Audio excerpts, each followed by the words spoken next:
Bryce and Juwan just agreed that toughness was once again the issue tonight. I guess what did you see in that regard that kind of led to that continuing to be an issue for you guys? Yeah, I thought we took a huge step in the right direction the last couple games on the glass and, 50-50 balls. But, tonight that was the difference.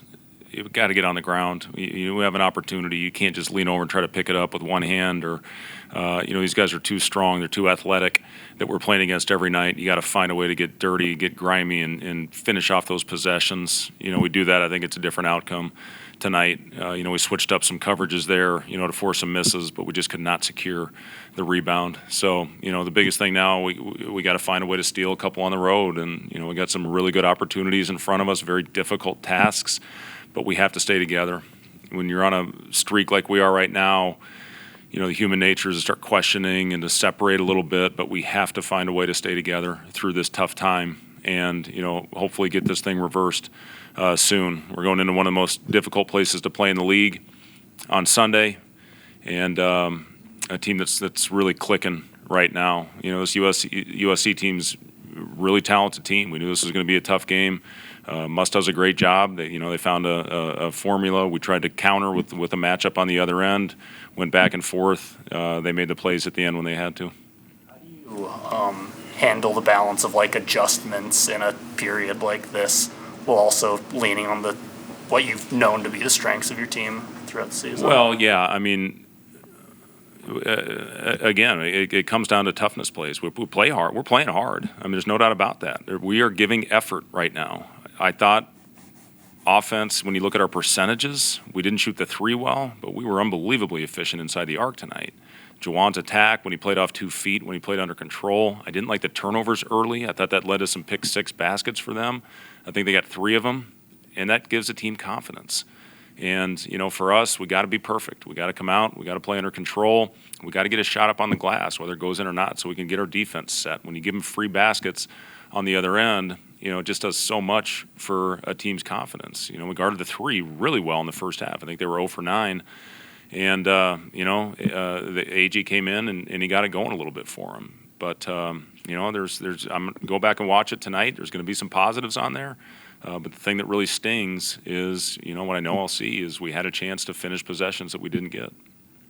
How much more frustrating is it maybe where 4 out of these 5 games the margins are so close, and then 3 games coming down in the final seconds and then 1 in overtime, you just haven't been able to get over that hump? They're all frustrating. Anytime you lose, it's frustrating as hell. You gotta find a way to bounce back. Again, you just keep trying to take steps. We took steps in a lot of things tonight, but again, it all comes down to loose balls and toughness.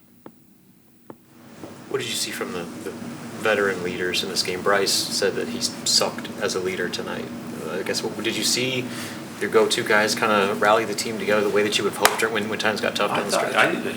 Everybody was engaged in the huddles. There was eye contact. There wasn't any head hanging.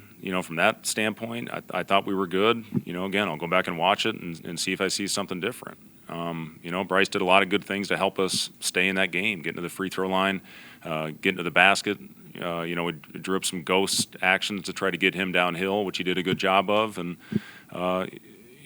that last play, we had another ghost-type action called to try to get Bryce to step into a 3. He was the one that was making shots for us at that time. So we drew up something for him. He saw something, and, it happened. Those things happen. But, we're going to roll with Bryce every day of the week. He called a team meeting for the guys the other day. So he's doing things, from a leadership standpoint. And, again, we'll grow from this and hopefully put ourselves in a position on Sunday. Is he doing something to him early that just wasn't allowing him to get any looks at until 4 minutes they were into him. There's no doubt about it. And they're physical, and they were really crowding, and they were going under some of our other guys, so they were able to stay home. Connor was able to get free in the first half. It was good to see our guys finding him in transition. I thought we did miss a few of those. We watched those at halftime. But, listen, Bryce is going to be the number 1 guy, he and Connor, on everybody's scouting report and how they're going to play them. So, again, early on, it was turnovers. That was the issue. And then we settled down, and again, when we got a shot on the board, we were pretty efficient. I think you adjusted offensively, and I've talked about when shots aren't falling, you got to do the other things. How do you think you did offensively adjusting to? Yeah, we looked to take advantage of a matchup out there, and I thought our guys did a good job of recognizing that and getting downhill and getting into a back down a couple times for Raleigh. And, we found something to get us to the basket and get to the free throw line. I think we're in the bonus with 11 minutes to go. We got to find a way to manufacture those points when shots aren't falling. Thoughts on just how switching Aaron and Riley and starting lineup played out? Listen, to me, it's more important who's out there at the end. Again, the turnovers were an issue early, so we'll go back, look at it, and address it. Thanks, guys.